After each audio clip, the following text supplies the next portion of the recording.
everyone, welcome back to the webinar series. I'm Andrea. Thanks for joining us. Today is the second of 4 training webinars. In this webinar, we will introduce you to the Query API and the ways in which you can perform distributed compute operations against the data in place. We'll also look into the advantages of the EntryProcessor and the MapReduce API. Bravely leading us through the training, we have David Brimley, Senior Solutions Architect for Hazelcast. David has extensive knowledge of distributed caching projects, having worked with Coherence, Gemfire, and Hazelcast for the past 6 years. He has worked for 25 years in the IT industry, the last 16 of those in investment banking in London. We'd love for you to ask questions, and David will address those at the end of the presentation. You can do so by using the question box in the control panel. And I'll turn it over to David now. Thank you, David.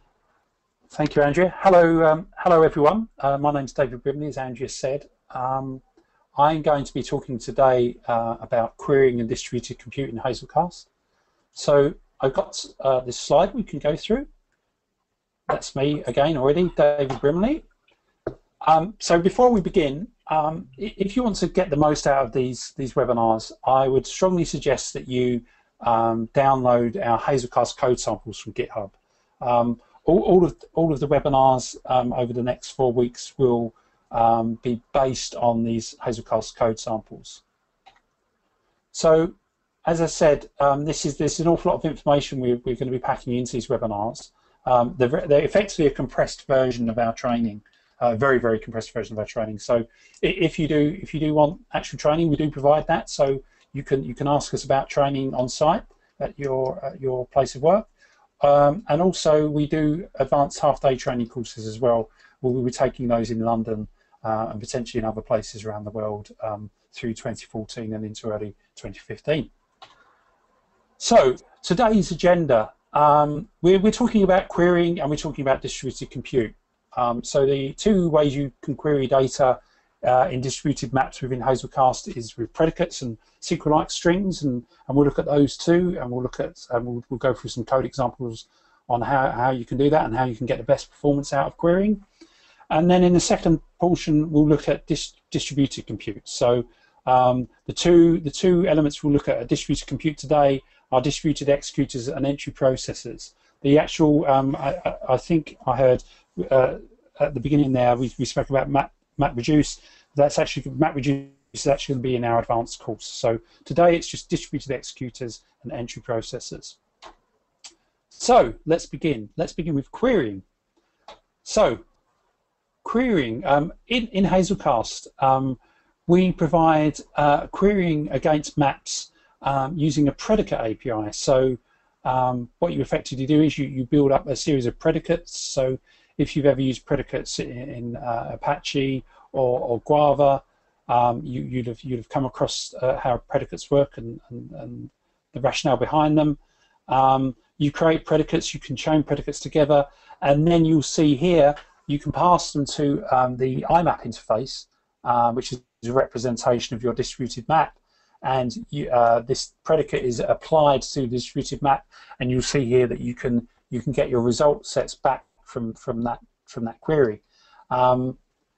You can run the predicate against the values in the IMAP to return you a collection of values, or you can also run the predicate against the map. The predicate runs against the values in the map and have it return you a set of keys that satisfy that predicate against the values. And then the third one down there, you can also return the full entry set, so you can get the key and the value based on a predicate that runs against the values in the map. And the very, very last one there, local key set.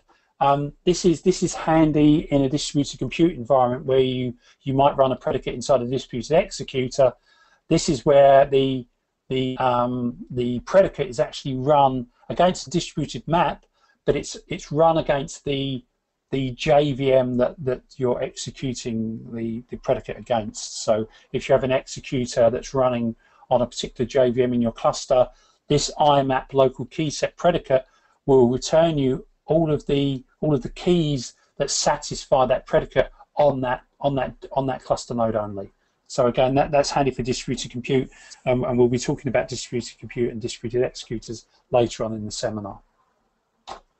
So the predicates, we provide a whole bunch of predicates out of the box that you can apply to your data in a map.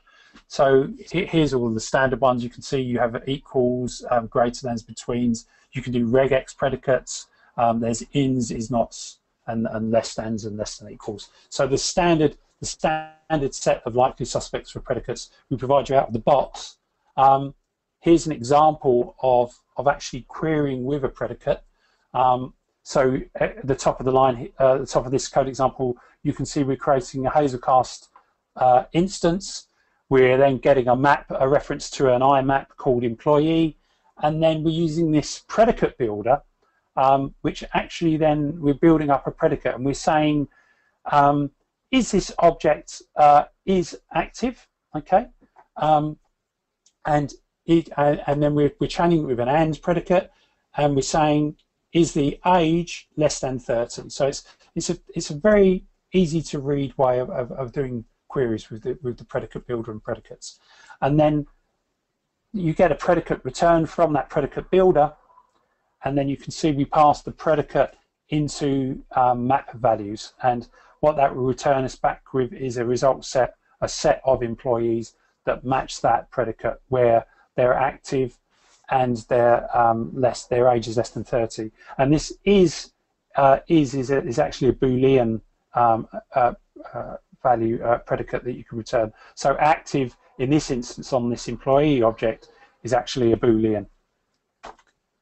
So I've mentioned the out-of-the-box predicates that we have, and you can also, if you wish to develop your own predicates, we have a predicate interface here, and with the apply method, so it's fairly easy for you to create your own predicates and have those run inside the cluster as well. So let's look at our first lab today. So this is a lab on predicates. With all of our labs, you'll see at the top of the slide here, I have in red the actual location of the lab that we're going to run in red at the top here. So we're in the Hazelcast code examples, the distributed map module, and it's the criteria API example that we're going to run. And this example populates a map with 6 people that will have various ages and active Boolean properties. And then you see we run various queries using predicates. And some of those, or in fact one of those, uses the predicate builder. So you get an idea then of the different ways in which you can create predicates against a map of people with these properties of age and active. So if I just flick over to my, I'll just come out of this presentation now, and I'll flick over to my code. So here's our criteria. I'll go into full screen in a moment, but just to show you, here's the predicate member here, and I've got a person object as well. So there's the person object. Oops. There's the person object. You can see it's fairly simple. It just has a name. Oh, this one actually doesn't have the Boolean of the active. This is showing if it's male or not. So if we go into, I'll go into the presentation mode, and you can see here we're populating the map with these 6 people, Peter, John, Mary, Mike, Rob, and Jane. We give them an age, and then we're running various predicates against them. Okay, so we're saying get with name of Peter, get not with name Peter, get with name and age, and so there's various bunch of predicate. Well, these are actually methods, but when we go inside the method, you'll see that the get not with name, here's the not predicate being used against this name. Okay, so we're saying where the name equals the name we're passing here, and we've got the not predicate, we're joining those together, and we're running the person map values out against them. Here's a simple equals predicate that we're running again, and here's one where we actually use our predicate builder and we actually chain together a whole bunch of predicates. So we're saying to the predicate builder, get me the property of name, and does that property equal the name string that we passed, and get me property of age, and does that age equal the age we passed in? So there you can see there's another example of a predicate. Okay, so that's doing that with a predicate builder. Okay, here's the same way of doing it, where you're creating two predicates explicitly, and then you're forming an AND of those predicates. So you can see here's an AND predicate being used against these two equals predicates here. Okay, so if we were to actually run this now, so let's run this code.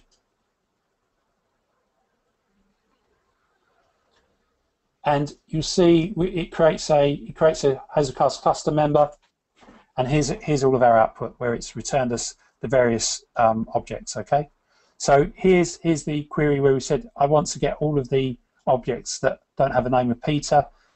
So here they all are here, and we want to find someone who's called Peter and their age is 36. Okay, and there's the example there. So this is a really good way of playing around with predicates. So that's our first lab.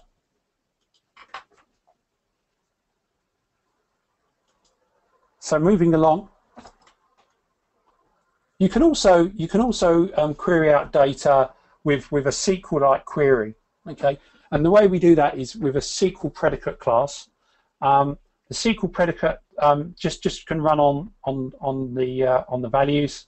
So effectively what happens here is we convert this string, which is effectively it's a where clause. It's the where clause that you would have in an SQL and a relational SQL query, and it converts that string underneath the covers into a set of concrete predicates.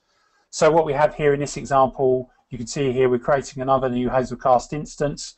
We're getting a reference to a map which has customers in it. We're populating the map, and what we're actually doing here is we're creating a SQL predicate where we're saying active and age is less than 30. So again, you remember active was this Boolean and age is less than 30. What actually happens beneath the covers is the SQL predicate actually takes that string and it turns it into a set of concrete predicates beneath the covers. So if we can actually look at that example, so although we don't have a lab listed here, what we can do is if I come out of this again, and we look at our project, our samples here. I'm in SQL query here now underneath distributed map, and you'll see here there's a SQL query member, and it's doing exactly that query that I just showed you. We have this customer object which has a Boolean of active, a property of name, an integer of age, and then if I go into the SQL query member, let's put this in presentation mode. Here you can see the code we've just seen on the slide. So if we now run this, we want to get everyone who's beneath 30 and is active. Okay, so we'll run that now.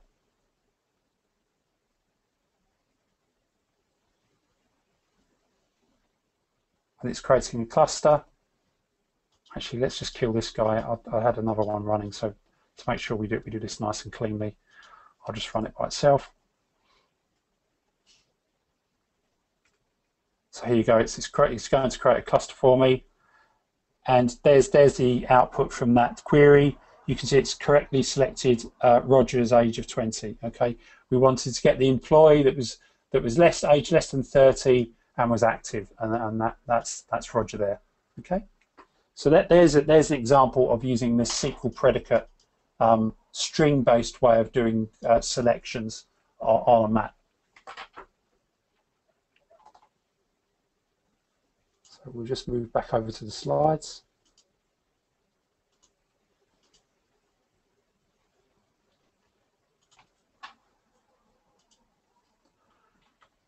So now, these ways of doing the queries are very good. Obviously, if you know the full key to your object in a map, you can just do a map get.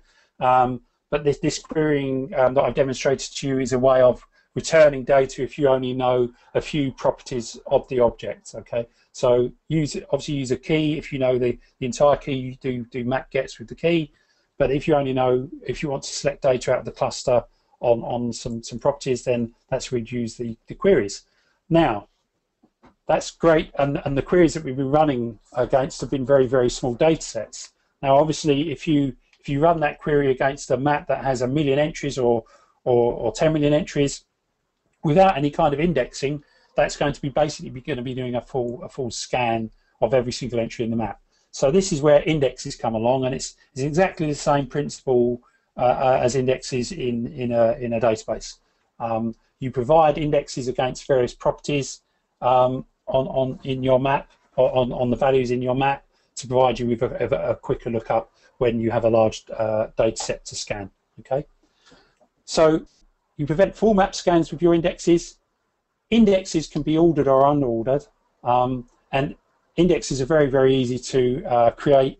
You can create them in XML. So when you define your map in your Hazelcast XML file, you can create an index, and here on this slide is an example of how you would create an index against a map. And you can create indexes programmatically as well. So via the configuration API on map, you can add indexes, and also you can create indexes at runtime. So that's maybe where you would use the configuration API. Just a few things to note as well. Indexes can work along an object graph, so you can have an index. So if you're indexing on a map, and the value within that map is a complex object, you can index along that graph. So if you have a customer record, and embedded within that customer object is an address object, you can index against address. So you could say address, and then there might be an element within the address. So address.city, for example. So you could do dot notation in your indexing here. Okay. One other thing to bear in mind as well: when you're indexing non-primitives, you must make sure that your objects implement comparable as well. Otherwise you'll get an exception thrown. Okay. So let's do an example. This is an indexing benchmark that we have, and it just goes to prove how you can really speed up things with indexes. So it's under distributed map and index. So I'll just come out of our slides again. We'll move across to our code samples project here, and here it is underneath index. And I won't really go over the code too much because it's quite complicated. But effectively, what it's going to be doing is it's going to be running a whole bunch. It's going to be generating a whole bunch of random test data, and it's going to be starting a benchmark, a set of benchmarks. And first of all, it's going to run the benchmarks with indexes enabled, and then it will run the benchmarks with indexes disabled. And this actually takes a few minutes to run. So what I'll do is I'll run this. I'll kick this off now, and then we'll come back to this in a few moments' time. So just make sure we've got a clean machine, and we'll just kick this main method off. Okay.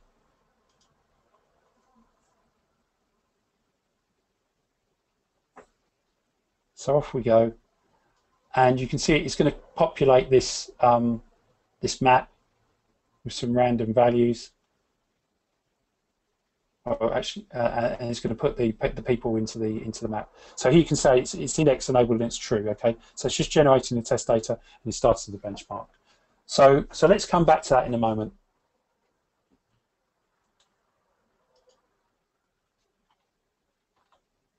So now distributed compute.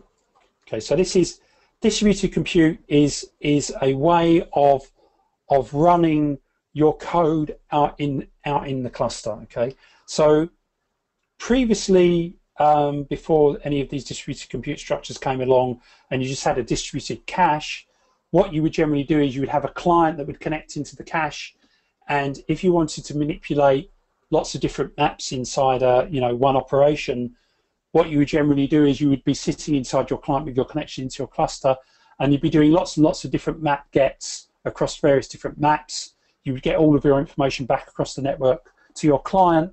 You'd mutate all of those map entries for those various different maps, and then you would put them all back into the cluster again. So you can see that there's a lot of network operations going on here. We're returning everything from the cluster into our client. We're doing our mutation. We're sending it all back. So that's a lot of network operations. So now this is where distributed compute comes along. This is actually where you run the code actually out in the cluster, and the cluster knows where to send your mutation code to. Because the client and the cluster knows where particular keys are and particular maps are in the cluster, you can say, I want to run something, some kind of mutation code on my entries in my map, and Hazelcast knows where they exist, and it will go off and run those mutations with one network hop out to where the data is, and then it will return you the results. So it's one network hop out to send the data out to the various nodes, and it's one network hop back. So it's a very, very efficient way of doing that, handling that kind of use case.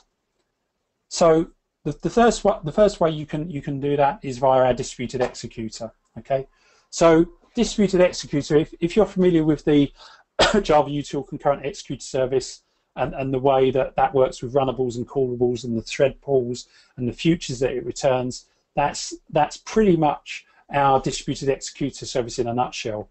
Obviously, there's a few additions to that executor service. Because you're running on a distributed cluster, you have to tell our executor service where you want to run the runnable or the callable. So there's various ways you can indicate to Hazelcast how that should happen.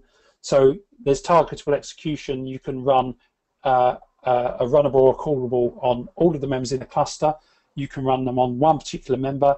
There's a member selector interface that you can implement, which will return I think it returns an array of members. Or there's also you can run an executable, a runnable or a callable on a particular JVM that holds a particular key, and that's key owner.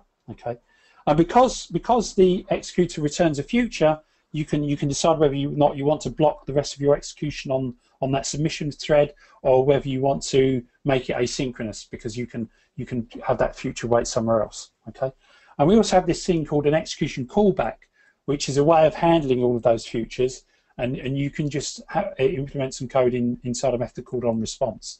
So I'm just going to let's look at that API now, because there was a lot to take in there now. So I just want to go over to our code, and we'll look at that API, and I'll just talk you through that. So if I come out of this again, and let's go into the my web browser where I have the API waiting for us. So here's the API code. You can get this via hazelcast.org. It's .org website, and it also comes in our zip distribution. You get all of the Java doc. And here's the I executor service that I spoke about. So let's just go to that. Let's put that in no frames mode so we can see that more clearly. So the I executor service, you grab an executor off of the Hazelcast instance. So you say when you've created a client connection or you're running as a cluster member, you can get hold of an executor service from the Hazelcast instance. So you can have as many different executor services as you wish, and they're all entirely configurable. So you can configure an executor service to have certain thread pools in the way that you would with a standard Java executor service. You can also configure it to have a queue as well, in the way that you would with a standard executor service in Java. So here's some of the methods that I spoke about. So you can see here that they're quite self-explanatory. You can execute a runnable on all members in the cluster. You can execute on a key owner here, and this is where you provide it with the key. Or you can execute a runnable based on a member selector.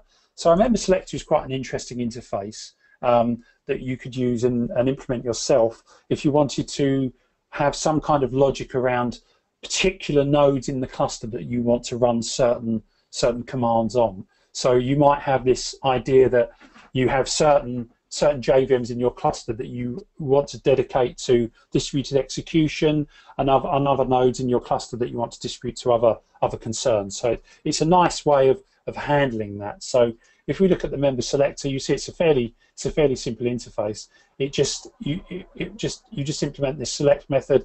Hazelcast will pass you the members that are available, and you can then decide whether or not you want to pass true or false to tell Hazelcast whether or not this member is eligible to run this particular task.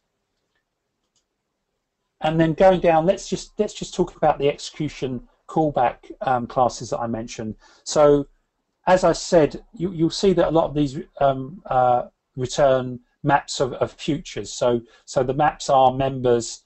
It's a map of members. So each member will have a future associated with it. So if you, in this instance, you're submitting a callable to all members, okay, and the callable has a return type of T. What you'll get back is this map, and the map will have a key of all of the members inside the cluster. So if I have a cluster of 10 JVMs, there will be 10 entries in this map that's returned, and each of them will be a unique member inside the cluster, and each member has a future. So you're waiting for that future to return from that particular member, and it will be the return type of T. Okay. Now, what you can do, if you don't want to manage that map yourself and wait on that map and the futures within that, what you can do is you can have submit to all members callable with this thing called a multi-execution callback. Okay, and if we look at that, you see that we have two methods in here that you implement. There's an onComplete and there's an onResponse. Okay, so onComplete will basically return you will return to you after all of the executions are completed. So you can decide that you might want to block or do something special when everything has returned. And there's another one here called onResponse, and that will be called when one particular member has returned its result. Okay, so they're quite useful and handy interfaces to know about. So let's go back to our slides. And here's an example of a distributed executor. So it's a runnable, and you'll see also it's serializable as well. So obviously, because these things are going out over the wire out into the cluster, you need to make them serializable. And the other useful interface that you need to be aware of is hazelcast instance aware. Now, what hazelcast instance aware will do is when the runnable or the callable pops up on the cluster side to start running, you might decide that you want to be manipulating some hazelcast data structures. Okay, so you need to obviously get a reference to those hazelcast data structures via the hazelcast instance, and the way you do that is by implementing hazelcast instance aware interface. And then what hazelcast will do for you is when the runnable here in this case is instantiated, hazelcast will inject the hazelcast instance into this runnable. And then in this example here, you can see in the run method, we use that HZ reference, that hazelcast instance reference, to get ourselves a map reference. And then you can see here we're just basically doing we're just actually printing out the local key set to see if it contains a particular key.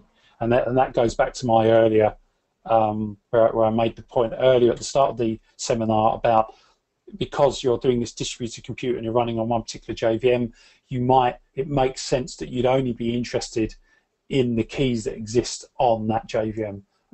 Because what you might do by mistake is, if you said map.keyset here in this example, and you was running this across all maybe 10 JVMs, you're going to be getting back the key set for the entire cluster on all of the JVMs. So that's obviously maybe something you wouldn't want to do. So I alluded earlier on as well about how you'd implement an execute service. Here's a fairly simple example. Again, you can define executors via our API, via Spring or via XML. Here's an example of an executor service called Executor, rather imaginatively named. And you can see here's a pool size of 5, and it doesn't define any kind of queue size, but you can set queue sizes on the executors as well. So distributed executors, when these run out on inside the cluster, they create their own work queue. So each executor in each cluster member has its own work queue. The tasks aren't partitions and they're not load balanced. So if a member dies while a task is on queue in the member, that task is lost. So what you need to do is you need to, on your client side, you might need to keep a track of the tasks that are complete and tasks that you submitted and are waiting. And if a member dies, then you'll get an exception back actually through your executor service, when you're waiting on the future, it'll actually tell you that a particular member has died. So then you would need to decide whether or not you want to replay or not in the event of something that's been submitted and hasn't actually run yet. The other thing you need to be aware of is if you're using that hazelcast instance aware to get a reference to a hazelcast map or any other data structure for that matter, and you're using locks on that data structure, you need to be careful about locking and the lock order that you take. So you can easily get into deadlock situations if you have two different types of runnable. They're carrying out locks on maps, but you're taking out those locks in different orders, and you can get into a deadlock scenario. So you need to be aware of that. And obviously, I mentioned locks, and you do need to take out locks because you can have different executors mutating map entries at the same time. So yeah, you do have to bear concurrency in mind when you're mutating data inside executors. Okay, so let's run an example now. It's time for an example. We're going to run this particular executing on all members example. What we're going to do is there's a slave member main method, and then there's also a master member method. So what we'll do is we'll run 3 slave members. They're effectively going to create 3 cluster members that don't have any code running in them. They just actually create cluster JVMs. And then we're going to run a master member. And the master member is going to run this sum task. And the sum task is a callable, and it basically adds up, I think it adds up the numbers of values of a map and returns you those. Okay, so let's go over to this example. So we have this distributed executor and executing on all members. So let's kill all these other previous things that we had running off, and let's show you the code of this.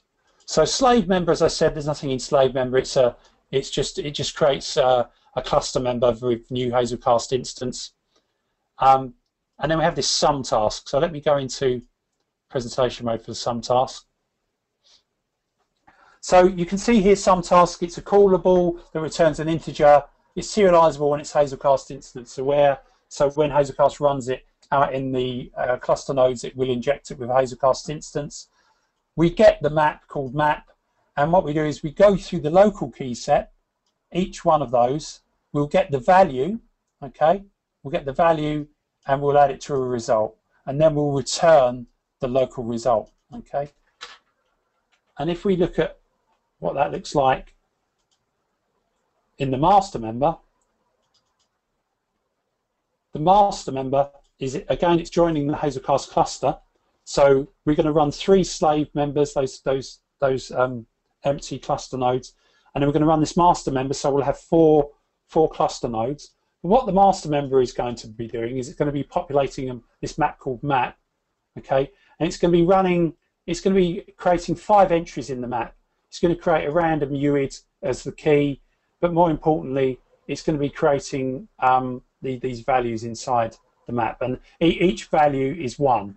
Okay, and then we're going to get an executor service. So you can see here, this is our hazelcast instance, and we're getting the executor service called executor, and then we're submitting to all members the sum task, and we're waiting on the result. And this is a fairly simplistic way of waiting on the result. As we've seen earlier, there are more sophisticated ways of doing that, but all I'm doing here in a for loop is I'm just waiting on all of those futures to return. I'm summing them up, and this will give me the total result of all of the entries. So that result there should be 5. Okay, but what we'll see is because the sum task does a system out where it runs, we should see local results of different numbers on our other members. So if I were to run, let's come out of here now. Let's go back to the slaves. So we're going to start 3 slaves up now. So there's 1.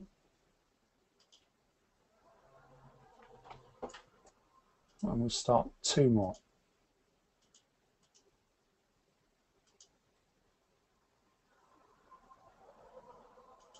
There we go. And you should see that we're using the standard default Hazelcast configuration, so it's using multicast on my laptop here. And there you can see there's the 3 Hazelcast members. We've got a cluster there, and they've formed the cluster nicely. And so we'll run the master member now. And as I said, that will join the cluster, and it will also execute this. It will populate the map, and it will execute the sum task that should run across all of the members in the cluster.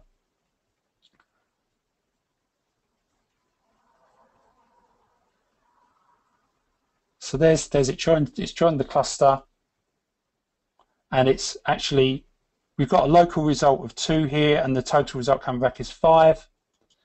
And here you'll see the slave operations on the slave members. There's a local result of 1. There's a local result of 1 on that one. There's a local result of 1 on that one as well. Okay, and there was 2 on our local member. So there's 5 entries that have returned. So that's exactly the number of entries we'd expected. So there's 3 on the master member, and 1 each were distributed on the slave members. Okay, so that's an example of a distributed executor adding up some values inside a map. So let's go back to our presentation. So that was distributed executor, and distributed executor is basically a way that you can run a compute operation and get a Hazelcast instance reference, so that you can work with basically map queues or anything within a runnable or callable out in the cluster. There's a more efficient way of dealing with map entries and getting locking semantics for free, and that's by using an entry processor. So an entry processor is just a way of running distributed operations on map entries. Okay, so that's the important thing to know. It just works with map entries, whereas with distributed executor, you can that runnable or callable can do pretty much whatever you want out in the cluster. As I said, it provides locking guarantees, and the way it does that is the entry processor is run by something called a partition thread, and because a particular key only exists inside one particular partition, if you're running an entry processor, you can know that there's nothing else that's mutating that particular key at that particular time. So the map entry processor, you basically implement a map entry processor interface, and we'll look at that interface in a moment. You submit the entry processor itself via the IMAP interface. Okay. You can also make the entry processor, if you wish, you can make it Hazelcast instance aware, so you can get a reference to other Hazelcast structures within the entry processor. But you just need to be aware that because this entry processor is being run inside a partition thread, updates to other structures that are not on that same partition will throw an exception. So here's the entry processor interface. It's very, very simple. You just implement the process method, and also you'll see that there's a backup processor as well that you can implement. But generally, you won't directly implement the entry processor interface. There's an abstract entry processor that you can extend, and then that abstract entry processor that actually provides you with a backup processor for you. So what the backup processor will do is it will actually provide the same mutation that you've applied to the map entry onto the backup as well. If you want to do something special with the backup processor, for example, you might only want to send the deltas over to the backup, then by all means implement the entry processor. But for most operations, you want to extend the abstract entry processor. So what will happen is it works in the same way as maybe the executor would work. You can have an entry processor run on all nodes. You can have an entry processor run on particular nodes based on a member selector, or you can have it run on a particular set of keys or a key.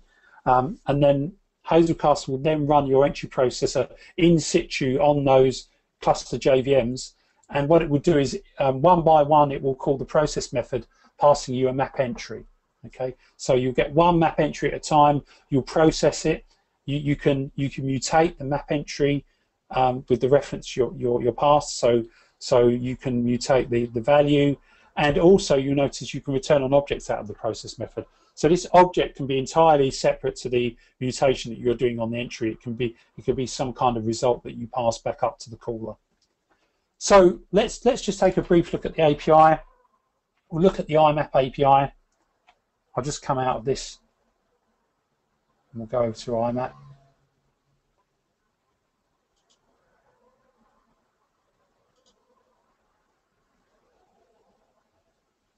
So here's IMAP, and here we go. Here's where you execute an entry processor. So here's the methods that you can use.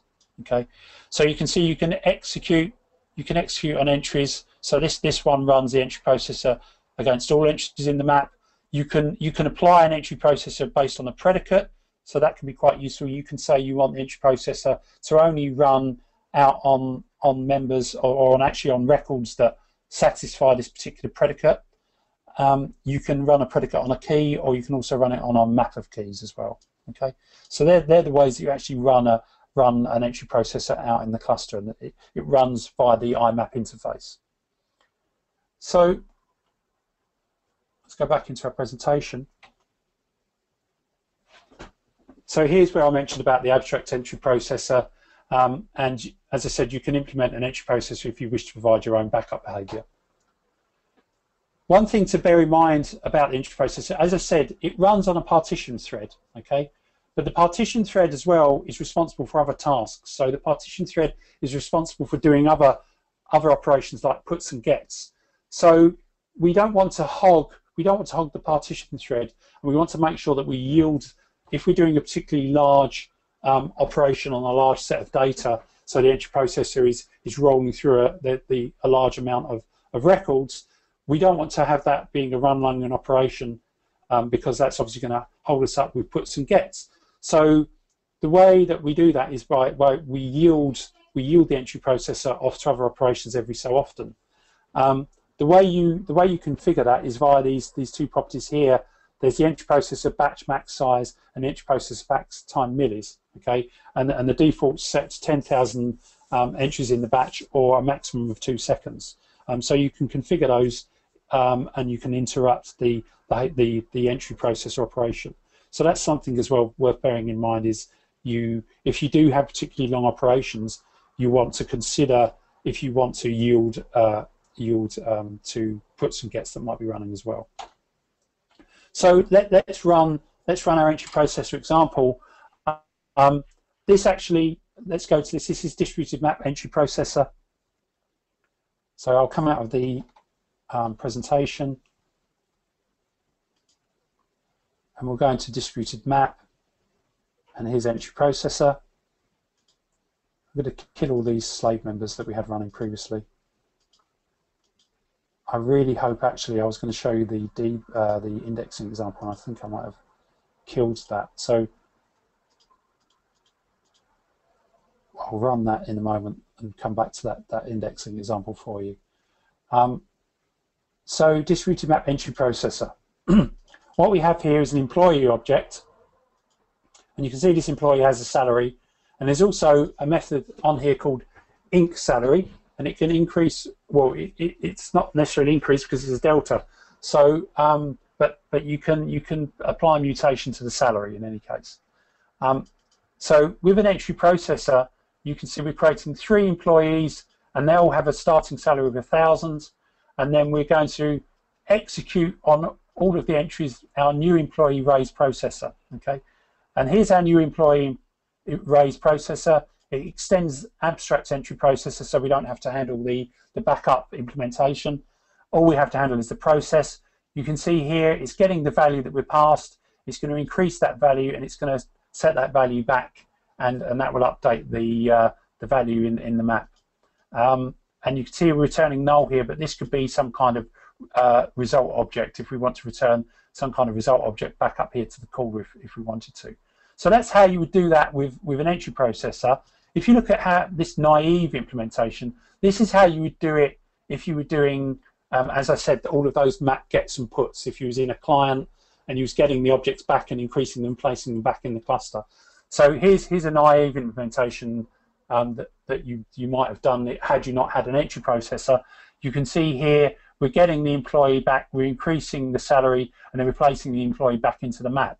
And of course, that's doing lots of network operations. If this is running inside a client, I'm going across into my network, into my cluster, I'm getting my employee, it's coming back over the network back into my client JVM, I'm increasing the salary, and I'm doing another network call back to place it back over. So for those 3 entries there, you're doing actually 6 operations, okay? With the entry processing member, it just goes out to the members in the cluster and then it returns you back the result. You're not doing this backwards and forwards operation. So if we run this now, you'll see that this basically it goes around and increases the salary and it will return us out the results. So we'll run that. It's just a cluster of 1 in this example. And there you can see there's the salaries have all been increased and they've all gone up we've increased them by 10. Okay, there's the value salary inside the entry processor. Okay, so that's an example, a very simple example of entry processors. Before we finish, I want to run this indexing benchmark for you. So let's set that off running again now. We'll come back to that in a second. So let's just round up then. So today we've looked at querying and we've looked at distributed compute. We've looked at how you can query with predicates and how you can chain predicates together, how you can use the predicate builder to provide you with a simple way of building predicates.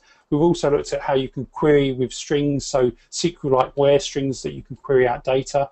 We've also looked at how you can create indexes on your data to provide you with performant queries, and we've seen that in indexes you can apply those at runtime as well. Indexes can be ranged as well, so you can have ordered indexes if you're doing range queries to provide you with faster lookups. We've looked at distributed compute and some of the Hazelcast features there. So we've looked at distributed executors, and we've also looked at entry processors as well. So they're the 2 initial ways that you would use distributed compute. In a more advanced seminar, we'll look at other ways of doing distributed compute. That's mainly going to be around the MapReduce API that we provide that's become available in 3.2 of Hazelcast. So that's it. We'll quickly go back to the indexing benchmarks shortly. If you have any questions, feel free to ping them to me at David at Hazelcast. If we're going to have some questions now, I believe. But there's my Twitter handle as well. You can follow me at dbrimley, or you can email me directly at david@hazelcast.com. Let's just quickly go and see how that index is going, that index test. There we go. So you can see here now that with index enabled, we've managed to do 444 operations per second, and that's on a total map size of 100,000 entries, and we've done 23,000 searches and just over 2,000, well, nearly 3,000 updates, and now we're running with index enabled false. So I'll leave that on the screen, and we'll wait for some questions. So I'll hand over to Andrea. Andrea's going to field the questions for me, and I'll see if I can answer any. If there's particular questions that you stumped me on, then I'll be happy to answer those back to you directly. But let's open it up to the floor for questions. See, sorry, while we're waiting for the questions, you can see here. There you go. There's a stark contrast with the operations per second. You can see we only managed just about 7 operations per second without indexes, and there you go. There's 444 operations per second with indexes. So it's a good example of why you want to be using indexes if you can. Oh, here we go. So Andrew's given me. So the first question we have is, if I write an entry processor, am I guaranteed that my mutations have been applied to both the entry and the backup entries? Are there failure scenarios that I should be aware of? Okay, so yes, there are. There are certain considerations you need to take on board. Because in the entry processor you're mutating in place, you could get a scenario where you write to the map, and for some reason the backup fails, the backup dies and fails. So you need to be wary of situations where you get failure in an entry processor, and you need to watch for the backup being in a bad state. So when you do get an entry processor fail, it's always a good idea to rerun that so your backup's not in a bad state.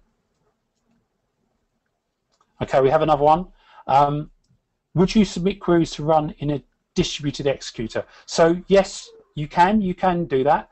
You can create an executor if you want, and you can run queries inside it. So we had an example, didn't we, where in the I think it was this one here, wasn't it? The sum task. This is I guess this is doing a query. It's actually doing a map local key set here, and it's looping through and just getting the local keys. But because you do have a map reference, you can in here, if you wish, you could do a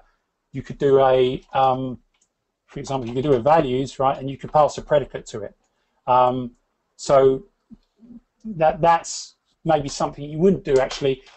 Because you're returning the values for the entire map. What you would do, I think, in that example is you would do a local key set actually with the predicate. That's the only situation where I think it would make sense to run a query inside an executor. Is where you're querying on the keys that exist on the node you're running in. So that I think that maybe answers that one. Again, thanks very much, guys. Join me in 2 weeks' time, where we'll be having another seminar, and the seminar in 2 weeks' time, it's about distributed primitives. So that's about our concurrency controls and our distributed primitives. So we'll be talking about things like distributed semaphores, atomic longs, ID generators. We'll be talking about distributed locks, and all of our distributed concurrency controls. So there's conditions as well, and map locks. So there's a whole bunch of really interesting stuff. We'll be talking about that in 2 weeks' time from today. So I'll wrap up now. Thank you very much, everyone. And as I said, if you want to contact me directly, please do. There's my details there. So thank you very much, everyone.